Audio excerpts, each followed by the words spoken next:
Tension हो गई है। मेरे पति एक तो वैसे भी बहुत केयरलेस हैं। नहीं, केयरलेस नहीं है, लेकिन पता नहीं आजकल क्या हो गया उनको, उनका दिमाग नहीं रहता है काम में।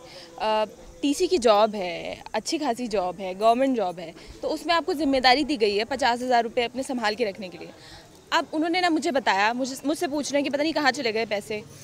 अब वो पैसे ना उन्हें ऑफिस में मिले हैं ना घर में मिले हैं तो वो बहुत बड़ी मुसीबत में आ गए हैं।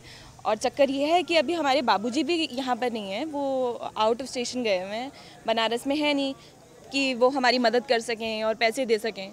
तो अब हम बहुत बड़ी मुसीबत में हैं, क्योंकि गवर्नमेंट उनकी जॉब भी छीन सकती है, उन्हें जेल में भी डाल सकती है, मतलब फलाना ढिमाका बहुत कुछ हो सकता है।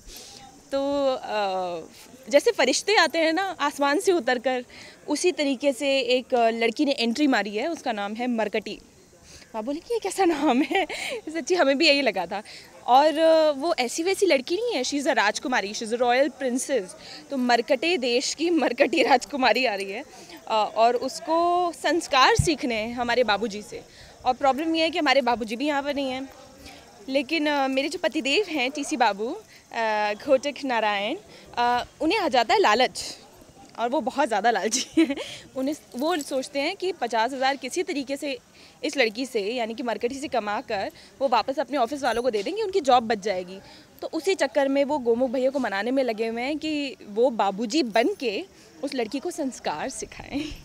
पता नहीं कहाँ चले गए, इतना बड़ा घर है, कहीं धरती निकल गई, आसमान निकल गया, भगवान जाने किधर गए वो पैसे, मनहूस पैसे कहाँ चले गए। उन पैसों के कारण अब भैया को बड़ी मेहनत करनी पड़ेगी, उनसे ज़्यादा हमें मेहनत करनी पड़ेगी। उन्हें बाबूजी बाबूजी कहना पड़ेगा और उनका थोड़ा बहुत मेकअप होगा, मूंछ ही लगाई जाएगी और फिर वो संस्कार सिखाएंगे मरकटी को। बस यहाँ जुगाड़ का ही काम होता है। चिड़ियाघर वाले एक दूसरे की नाक बचाने के लिए और एक दूसरे के काम बचाने के लिए, जॉब्स बचाने के लिए बहुत मेहनत करते हैं, क्योंकि हम कुछ ना कुछ गड़बड़ करते ही रहते हैं। तो उस गड़बड़ को फिर सेव करने के लिए या ठीक करने के लिए हम सबको लगना पड़ता है। तो इस बार फिर से एक फैमिली की तरह हम लग रहे हैं और 50,000 इकट्ठे करने की कोशिश कर रहे हैं। जो ट्रैक है, अगर मैंने पहले भी बताया था कि ये गधे की शादी का ट्रैक है।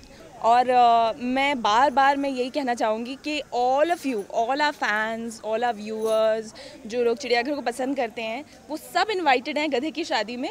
और हमारा गधा प्रसाद है भाई, कोई ऐरा गहरा तो कहरा नहीं है। तो it's a very important wedding, और आप देखेंगे कि कितनी धूमधाम से होती है और किससे होगी ये तो और भी बड़ा सरप्राइज़ है। और जब आप जानेंगे कि किससे हो रही है तो आप बोलेंगे हाय ये कैसे हो गया। यानी कि हर कोई शॉक्ड होने वाला है कि गधे की शादी किससे हो गई। ओके।